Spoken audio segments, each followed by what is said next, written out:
बहुत समय पहले एक गांव में सरस्वती नाम की एक बुढ़िया रहती थी। वह गरीब थी, लेकिन बहुत मेहनती और ईमानदार थी।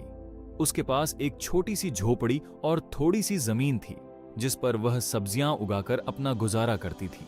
गांव के लोग उसका बहुत सम्मान करते थे, क्योंकि वह हमेशा सच बोलती थी और जरूरतमंदों की मदद करती थी। लेकिन उसी गांव में एक लालची साहूकार भी रहता था। उसका नाम धनराज था। वह गरीब लोगों को ऊंचे ब्याज पर पैसे उधार देता और फिर उनकी जमीन और घर छीन लेता था। एक साल गांव में भयंकर सूखा पड़ गया। फसलें बर्बाद हो गईं और लोगों के सामने खाने का संकट खड़ा हो गया।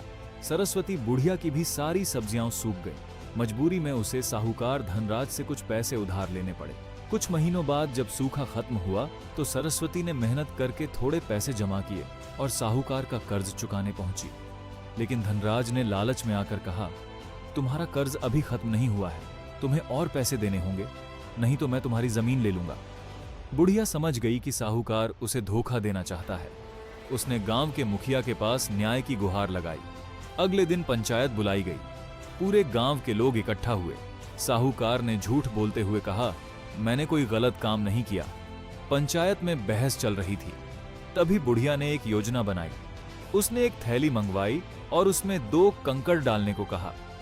साहूकार ने चालाकी करते हुए दोनों कंकड़ काले रंग के डाल दिए, जबकि नियम के अनुसार एक काला और एक सफेद कंकड़ होना चाहिए था। बुढ़िया ने यह देख लिया, लेकिन उसने कुछ नहीं कहा। साहूकार बोला, अगर बुढ़िया सफेद कंकड़ निकालेगी तो उसका कर्ज माफ कर दिया जाएगा, और अगर काला कंकड़ निकला तो उसे अपनी जमीन मुझे देनी होगी। गांव वाले चिंतित हो गए, क्योंकि वे जानते थे कि साहूकार ने धोखा किया है, लेकिन कोई उसे पकड़ नहीं पा रहा था। बुढ़िया ने थैली में हाथ डाला और एक कंकड़ निकाला, लेकिन जानबूझकर उसे नीचे गिरा दिया। कंकड़ जमीन पर पड़े दूसरे कंकड़ों में मिल गया। फिर वह मुस्कुराकर बोली, कोई बात नहीं, थैली में जो कंकड़ बचा है उसे देखकर पता चल जाएगा कि मैंने कौन सा कंकड़ निकाला था। सभी लोग थैली की ओर देखने लगे। उसमें काला कंकड़ बचा था। इसका मतलब था कि बुढ़िया ने सफेद कंकड़ निकाला होगा।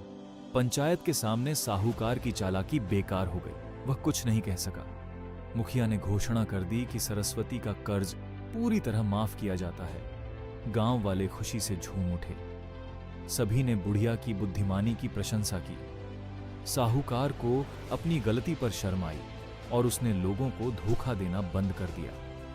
उस दिन के बाद सरस्वती बुढ़िया की कहानी दूर दूर तक सुनाई जाने लगी। लोग उसके उदाहरण से सीखने लगे कि मुश्किल परिस्थितियों में घबराने के बजाय बुद्धिमानी से काम लेना चाहिए।